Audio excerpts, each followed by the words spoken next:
You ever wonder what the most commonly claimed VA disabilities are? We're going to sort that out today.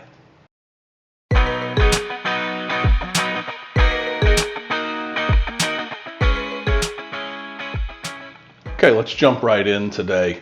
We are going to cover the most common VA disability claims, what they are, a little bit of, background of each one of them, etc. And I've got my notes off to this side today, so we're going to take a look and make sure I don't miss anything for you today. All right, let's start out with number one. Number one is tinnitus, that nasty ringing in almost every one of our ears after being in the service from being around loud noises, whether it be ordnance, whether it be aircraft, whether it be big machinery, any of that. Especially people who have gone into theater and served in theater, you hear a lot of big time noise, right? I know in the Navy, there were guys that were, boiler techs, and they were down in the bottoms of the ships, and quite honestly, their hearing has got to be shot, because I've been down there once, and it was not as pleasurable as one would even begin to understand.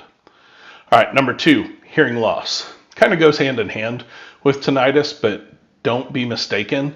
This is a completely different claim, and you have to hit two different parameters to get hearing loss disability, and I will cover that in depth in another video that talks specifically about hearing loss in the coming weeks.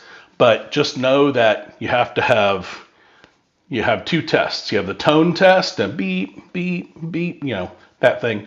And then they have the audio recognition test. And both of them are combined to see if your hearing is really bad or not. So be prepared for that if you're looking for hearing loss disability. Number three, PTSD. I know this comes as a shock to everybody, but a lot of things happen in the military where they can cause post-traumatic stress. It doesn't necessarily have to come from being in a war zone, being in direct combat. It can come from a number of places. And one of the bigger ones, sadly, and I mean this with the utmost emotion behind this, sadly, there are a lot of MSTs or military sexual trauma, and that crap's just got to stop. That's ridiculous. But PTSD is a pretty big one. Flashbacks, severe anxiety, uncontrollable thoughts about the things that happened inside, service, and quite honestly leads to depression. It's got all kinds of side effects. So, number four, GAD, generalized anxiety disorder. This goes hand in hand with PTSD, except for this can be on its own.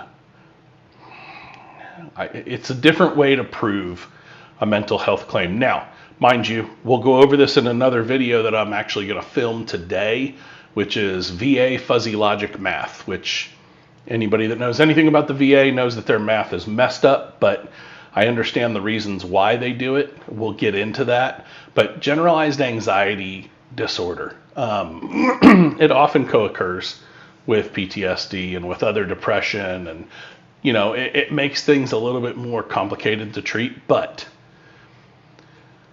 the difference between PTSD and generalized anxiety disorder. I was in the Navy, and I've had nightmares about waking up and missing the ship's movement, as in they left the port and I'm left behind, and I'm in big, deep kimchi at that point, right? So that's a generalized anxiety, plus always being on guard, always, having to be hyper vigilant and make sure that you can see the front door in a restaurant, and make sure you can know where all the exits are and all the intrusion points and all the incurs, all of those things, quite honestly, that all leads into generalized anxiety disorder. So watch out for it. Number five, another mental health one, major depressive disorder. I think the hardest thing to convey to people who have never served is the brotherhood that you have inside the military, have the tight bond and friendships because you live with people 24/7. It can really take a toll on you when you leave the service. You're halfway across the country from everybody you know, and now you got to start over, it can lead to depression in a lot of people. Sadly, I've seen that quite a bit. Now, I'm going to loop back. Numbers 3, 4, and 5, PTSD, generalized anxiety disorder, and major depressive disorder. All three of those get one rating. Whichever one is the worst, that's the rating you'll get. Whichever one's the highest, that's the rating you'll get. But they're all considered mental health ratings. So keep that in mind. Number 6, scars from service-related injuries. Scars are real finicky. If you have a scar on your face from your time in the military, whether it be anything, you had to have a cyst removed or you had a cut or anything on your face, go talk to your VSO or go talk to your lawyer or just file a claim and try and get that scar looked at, because more than likely that's worth something to you. Other places on the body, it has to be a certain measurement. The scar has to be so big, and it has to be, has other conditions it has to have with it. So if you have scarring, if you have painful scarring especially, or if you have scarring on your face, go get that thing rated for you. Number 7, limited flexibility due to musculoskeletal injuries. Anybody have, I don't know, lower back pain and you can't lean all the way down, or strained neck where you can only turn so far without having to move your shoulders? Limited flexibility due to musculoskeletal injuries. It absolutely is one of the most commonly claimed things. Proving it is a little bit difficult from time to time, but you can get through physical therapy with it. You can go to pain management. Sometimes you have to have surgery. That one is really tough, but again, go see your VSO, your lawyer, whatever, and get that taken a look at. 8, migraine headaches. They don't necessarily have to just be migraine, but their migraines are often linked to TBI. I have cluster headaches, I have migraines, I have normal headaches, I have stress headaches. They're consistent. They're chronic in nature, quite honestly. So, I've put in my claim for those. The other things about those is that they're debilitating, and they're ranked based on their debilitating feature. So make sure you go look at the DBQ, links in the description below. Go look at the DBQ for headaches and see what they're looking for, and make sure that you are documenting properly. There's a lot of information out on the interwebs that'll tell you how they rate a 10, a 30, a 50, 70, and 100 for migraine headaches. Number 9, TBI, traumatic brain injury. This one's pretty simple.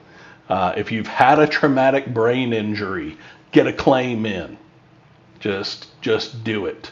Concussions, all kinds of high artillery blasting around you, etc. Anything concussive in nature, or anything that, shrapnel hit you in the head and went through your skull a little bit or whatever, that's the kind of stuff you need to be getting your claims put in on. That's number 9. And then 10, last but not least, sleep disorders, including sleep apnea. Sleep apnea, they're starting to get tighter around. So if you have sleep apnea and you can prove that it was caused by your time in service, get that claim in today. Do not waste any more time. Even if it gets denied because you haven't had all your information right up front, get that claim in. You need to get that claim in before the rules change. They are about to, or as they say here in Oklahoma, they're fixing to change the rules for sleep apnea. I'm not sure that I agree with the change they're making, but it is coming, and it's coming soon. It's been out there for 2 years being publicized. Take a look around. There's a lot of people that have sleep apnea videos having to do with VA disability recently, and the rule changes that are coming. So other sleep disorders are going to be dreams, nightmares, terrors, insomnia, etc. Make sure that you get those claimed. All right, so those are the top 10 things, the most claimed VA disability claims, the most filed for VA disability claims in the United States today. All right, thank you everybody. I appreciate you attending my TED Talk, this week's TED Talk, or today's TED Talk. Please like, subscribe, comment, share. All those things are going to help me get the message out to more veterans. So I appreciate anybody that does that. Thank you. Take care.